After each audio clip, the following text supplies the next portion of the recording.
ஜெய் ஸ்ரீ மாத்ரே நமக. ஜெய் குருதத், ஜெய் குரு பரசுராம். நமஸ்காரம். நான் கரூர்லேருந்து வல்சலா பணிக்கர், பிரசன்ன ஜோதிடர். இன்றைக்கி நம்ம 2024ஆம் ஆண்டுடைய புத்தாண்டு பலன்கள் கன்னி ராசிக்கு எப்படி இருக்குன்னு நம்ம பார்க்க போகிறோங்க. கன்னி ராசியை பொறுத்த வரைக்கும், அதாவது இந்த ஆண்டு பிறக்குது இல்லையா, 2024ஆம் ஆண்டு, அந்த டைமில் உங்கள் ராசிப்படி கிரகங்களுடைய பொசிஷன் என்ன அப்படிங்கிறத நம்ம பார்க்கலாங்க. அதாவது இந்த 2024ஆம் ஆண்டு பிறக்கக்கூடிய ராசி சிம்ம ராசி, மக நட்சத்திரத்தில் பிறக்குது. திதி பஞ்சமி திதி, கௌளவ கரணத்தில் பிறக்குதுங்க. உங்களுடைய ராசி அமைப்படி ராசியிலேயே கேது இருக்கார். 3ஆம் இடத்துல சுக்கிரன் புதன், 4ஆம் இடத்துல செவ்வாய் சூரியன் இருக்குது, 6ஆம் இடத்துல சனியும், 7ஆம் இடத்துல ராகுவும், அஷ்டமஸ்தானத்தில் குருவும் இருக்குது. இதுதான் வருஷம் பிறக்கக்கூடிய அன்னைக்கு கிரகங்களுடைய பொசிஷனுங்க. இந்த 2024 உங்களுக்கு எப்படி இருக்கும் அப்படின்னா, ஒரு அற்புதமான ஆண்டாக இருக்காது, சுமாராக தான் இருக்கும். ஏன் அப்படி சொல்கிறேன் அப்படின்னா, சந்திரன் கேதுவும் நல்லது கிடையாதுங்க. அதாவது கன்னி ராசியை பொறுத்த வரைக்கும் ஒரு மிகப்பெரிய மைனஸ் என்ன அப்படின்னா, மற்றவங்க நம்மளை பற்றி என்ன நினைக்கிறாங்க, மற்றவங்க நம்மளை அங்கீகரிக்கணும், மற்றவங்க நம்மளை பாராட்டணும் அப்படிங்கிற ஒரு விஷயத்துக்காக எப்போவுமே ஏங்கிட்டு இருப்பாங்க. பட் ஆனால் அதை நீங்கள் இந்த வருஷம் எதிர்பார்க்காதீங்க. எப்போவுமே உங்கள் லைஃப்பில் எதிர்பார்க்காம இருந்தீங்க அப்படின்னா, நீங்கள் உங்களோட டெவலப்மெண்ட்டை தடுக்க முடியாது. பட் ஆனால் அது இயல்பாக ஒரு விஷயந்தான். நான் என்ன சொல்கிறேன் அப்படின்னா, நீங்கள் சம்பாதிக்கிறீங்க இல்லையா, உங்களோட திறமை அது ஒரு இதில் நம்ம இவ்வளோதான் அப்படின்னு சொல்ல முடியாது. அதுக்கு அன்லிமிட்டட் தான். பட் ஆனால் என்ன அப்படின்னா, நீங்கள் சம்பாதிக்கிறீங்க, அந்த சம்பாதிக்கிற விஷயம் யாருக்காக? உங்களுடைய குடும்பத்துக்காக. ஸோ அப்போது நீங்கள் ஃபோக்கஸ் பண்ண வேண்டியது உங்களுடைய ஃபேமிலியை பொறுத்த வரைக்கும் அது மட்டும்தான். ஸோ அப்போ நீங்கள் வேறு யாரையும், மற்றவங்க நம்மளை அங்கீகரிக்கணும் அப்படிங்கிற ஒரு விஷயமே நீங்கள் விட்டுருங்க.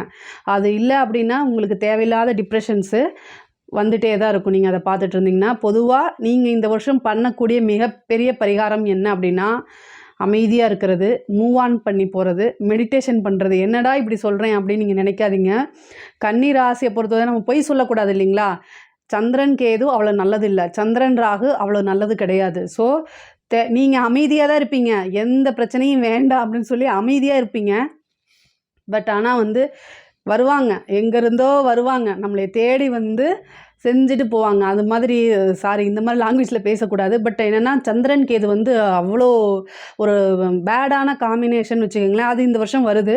அதுவும் யாருக்காவது கேதுவோடைய புத்தியோ இல்லை ஏதாவது நடந்துட்டு இருந்துச்சு அப்படின்னா, விநாயகரை பிடிச்சிக்கோங்க. அவர் ஒருத்தர் தான் உங்களை காப்பாற்றுவார். கணபதி தான் உங்களை காப்பாற்றுவார். அதாவது யமகண்ட நேரம் இருக்கு இல்லையா, அந்த நேரத்தில் நீங்கள் என்ன செய்யணும் அப்படின்னா, தீபம் போடணும், அவரை பிரார்த்தனை பண்ணணும். விநாயகரை ரொம்ப டீப்பாக எந்த அளவுக்கு நீங்கள் ஆத்மார்த்தமாக அவரை வணங்குறீங்களோ, அவரை சரணாகதி அடைகிறீங்களோ, அந்த அளவுக்கு இந்த வருஷம் உங்களுக்கு பீஸ்ஃபுல்லாக போயிடும். அதாவது நீங்கள் பெரிய யோகம் இருக்குது, நிறைய உங்களுக்கு லட்சமாக கோடியாக சம்பாதிக்க போகிறீங்க அப்படிங்கிறத காட்டிலும், இந்த வருஷம் நீங்கள் அமைதியாக பீஸ்ஃபுல்லாக கிராஸ் பண்ணிட்டாலே அது உங்களோட லைஃப்பை பொறுத்த வரைக்கும் மிகப்பெரிய வெற்றி சேலஞ்ச் அப்படின்னு நான் சொல்லுவேங்க. தொழில் ஸ்தானத்தை பொறுத்த வரைக்கும் எப்போவுமே கன்னி ராசிக்கு பொதுவாக ஃபஸ்ட்டு நீங்கள் எதை விரும்புவீங்க அப்படின்னா, தொழில், நீங்கள் பார்க்கக்கூடிய உத்தியோகம், இதை தான். ஏன்னா அது இல்லைனாலே அது கவலையாயிரும். கன்னி ராசியை பொறுத்த வரைக்கும் காசு பணம் இல்லை அப்படின்னா தான் மிகப்பெரிய கவலையாவாங்க. ஸோ இந்த வருஷத்தை பொறுத்த வரைக்கும் இந்த காசு பணம் அப்படிங்கிறதுக்கு பெருசாக உங்களுக்கு பிரச்சனை வராது. தொழில் ரீதியாக உங்களுக்கு ரொம்ப நல்லா இருக்குது. குருவும் உங்களுக்கு 9ல் வரப்போகிறாரு. இதில் மிகப்பெரிய இது என்ன அப்படின்னா, இந்த கேது உங்களுக்கு இருக்குன்னு சொன்னேன் இல்லையா, இந்த ஏப்ரல் வரைக்கும் உங்களுக்கு குரு பார்வை இல்லை. ஆனால் ஏப்ரலுக்கு மேலே குரு பார்வை வந்துடுது. ஏப்ரலுக்கு அப்புறம் உங்களுக்கு 9ஆம் இடத்துக்கு, அஷ்டமத்தில் இருக்கக்கூடிய குரு 9ஆம் இடத்துக்கு வந்துடுது. அந்த 9ஆம் இடத்துலேருந்து உங்களுடைய ராசியை பார்ப்பார், 5ஆம் பார்வையை உங்களுடைய ராசியை பார்ப்பார். அப்போ இந்த கேதுனால ஏற்படக்கூடிய பிரச்சனைகள், தொந்தரவுகள், தடைகள், மன இறுக்கம் எல்லாத்தையுமே குருவோடைய பார்வையினால் சரி பண்ணிடுவார். ஒரு வருஷத்துக்கு அந்த குரு பார்வை இருக்குது. அதனால் கொஞ்சம் அதிர்ஷ்டசாலி தான் கன்னிராசிக்காரங்கன்னு வச்சுக்கோங்களேன். அதே மாதிரி அந்த குரு 3ஆம் இடத்தை பார்ப்பார். நீங்கள் உங்களுடைய தொழிலில், உங்களுடைய கெரியரில் நீங்கள் என்ன செய்யணும் அப்படின்னா, முயற்சியை போட்டுக்கிட்டே இருக்கணுங்க. 7ல் ராகு வந்திருக்காரு, புதுசாக பார்ட்னர் கிடைக்கலாம். ஒரு சிலருக்கு வெளிநாடு செல்லக்கூடிய யோகம் இருக்குது. வெளிநாட்டில் இருந்து பார்ட்னரோ அல்லது வெளி மாநிலத்திலிருந்து வருவாங்க. உங்களுடைய இப்போ நீங்கள் என்ன பண்ணிகிட்ருக்கீங்களோ அது என்ன புது புது நபர்கள் அறிமுகமாகி அவங்க மூலிமா உங்களுடைய தொழிலை நீங்கள் பலவிதமாக இன்க்ரீஸ் பண்ணுறதுக்கு அபிவிருத்தி பண்ணுறதுக்கு உண்டான வாய்ப்புகள்லாம் கிடைக்குங்க. வேலையில் இருக்கிறவங்க 6ஆம் இடத்துல சனி இருக்கார், இருந்து 12ஆம் இடத்தை பார்க்குறாரு. வேலையில் இருக்கவங்க ஜாக்கிரதையாக இருக்கணும். அதாவது முக்கியமாக அரசாங்க வேலையில் இருக்கிறவங்க, அதாவது ராகு 7ஆம் இடத்துக்கு வந்திருக்காரு. நீங்கள் ஒரு கவர்மெண்ட் ஜாப்பில் இருக்கீங்க அப்படின்னா ஏதாவது ஒரு கமிஷன் சார்ந்த விஷயங்களில் கவனமாக இருக்கணும். ஒரு டெண்டர் இது பண்ணுறீங்க, இல்லை ஏதாவது ஒன்று ஃபைல் கையெழுத்து போடுறீங்க அப்படின்னா உங்களுக்கு ஆசையை தூண்டி விடுவாங்க. அதுதான் ராகுவோட வேலை. ஆசையை தூண்டுறது தான் ஃபஸ்ட்டு ராகுவோட வேலை. சனியோட வேலை அதை கப்புன்னு பிடிக்கிறது. அப்புறம் தேவையில்லாத அழுகிறது, மன இறுக்கம், கவலையெல்லாம் கேதுவோட வேலை. இது எல்லாமே கரெக்டான பொசிஷனில் இருக்குது. அதனால் நம்ம உஷாராக இருந்துக்கிட்டிங்கன்னா உங்களுக்கு எப்போவுமே எந்த பிரச்சனையும் கிடையாது. 6ஆம் இடத்துல இருக்கக்கூடிய சனி உழைப்புக்கு நல்லா ப்ளஸ் பண்ணுவார். 6ஆம் இடத்துல நீங்கள் உழைப்பாளி அப்படின்னா கவலையே பட தேவையில்லை. அதாவது மடியில் கனம் இல்லை, வழியில் பயம் இல்லை அப்படின்னு சொல்லுவோம் இல்லையா, அது மாதிரி உங்களுக்கு நீங்கள் நேர்மையாக இருந்தீங்க அப்படின்னா எப்போவுமே பயப்பட தேவையில்லை எதை கண்டுமே. அது கடவுளாக இருந்தால் கூட சரிங்களா. சனி 6ஆம் இடத்துல இருக்கார். வேலையில் இருக்கவங்க நீங்கள் நல்லா உங்களோட ஹார்ட் ஒர்க்கை போட்டிங்கன்னா அதுக்குண்டான பலன் கண்டிப்பாக கிடைச்சே தீருங்க.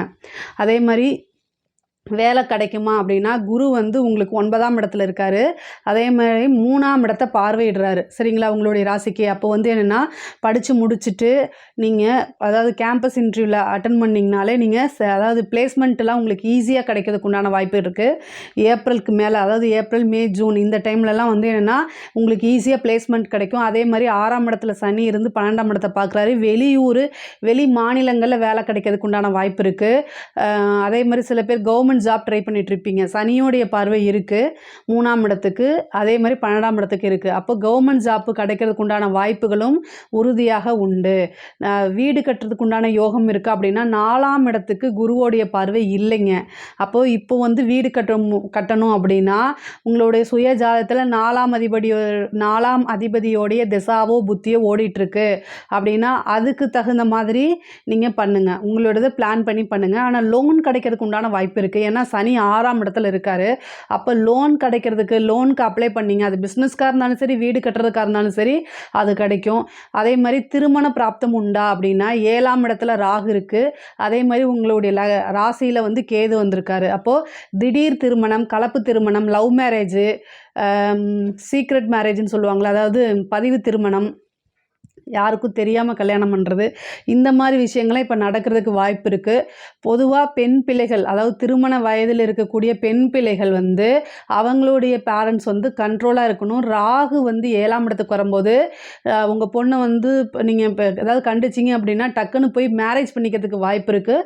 ஸோ அதனால் கவனமாக இருக்கிறது நல்லது. பொதுவாக கன்னி ராசியில் இருக்கக்கூடியவங்களுக்கு என்னென்ன புத்தி சொல்லி அவங்கள கரெக்ட் பண்ணாலே, அந்த வயசில் இருக்கக்கூடிய பெண்கள் கரெக்ட் பண்ணாலும் அட்வைஸ் பண்ணி இது இப்படித்தான் அப்படின்னு புரிய வச்சுட்டா அதை அப்படியே கரெக்டாக அவங்க ஃபாலோ பண்ணிடுவாங்க. அது பிரச்சனை கிடையாது. ஸோ ஆனாலும் ராகு 7ஆம் இடத்துல வந்திருக்கனால ரொம்ப கேர்ஃபுல்லாக இருக்கணும். ப்ளஸ் குரு வேறு என்ன செய்கிறாரு, 9ஆம் இடத்துக்கு வராரு. அதனால திருமண பிராப்தம் அப்படிங்கிறது இருக்குது. எதுக்காக நான் இந்த ராகு அழுத்தி சொல்கிறேன் அப்படின்னா திடீர்னு லவ் மேரேஜ் பண்ணுறதுக்கு உண்டான வாய்ப்புகள் அதிகமாக இருக்குது. அதனால் அதை பார்த்துக்கோங்க. ராகு திசை ஓடிட்டுருக்கக்கூடிய கன்னிராசி பெண்கள் ரொம்ப கவனமாக இருக்கணுங்க.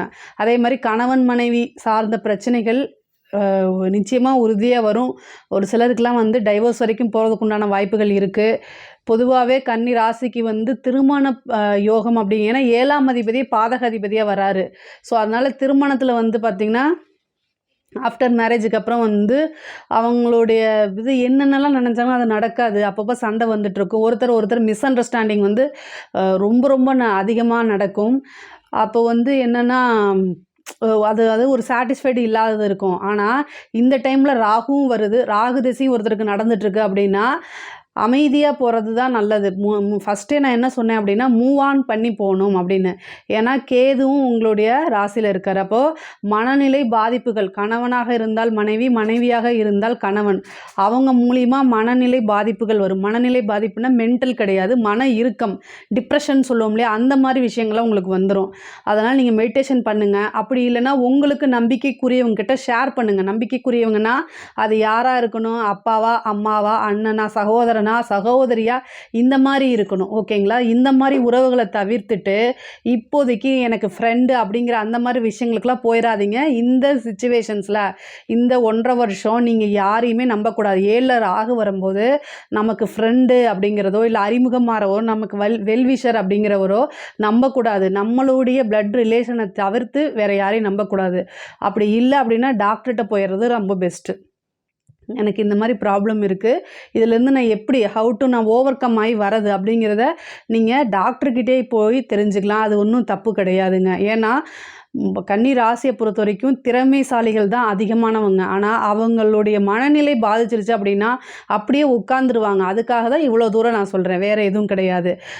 அதே மாதிரி வீடு கட்டக்கூடிய யோகம் ஆல்ரெடி அதை சொல்லியாச்சு. இதை நிறுத்து.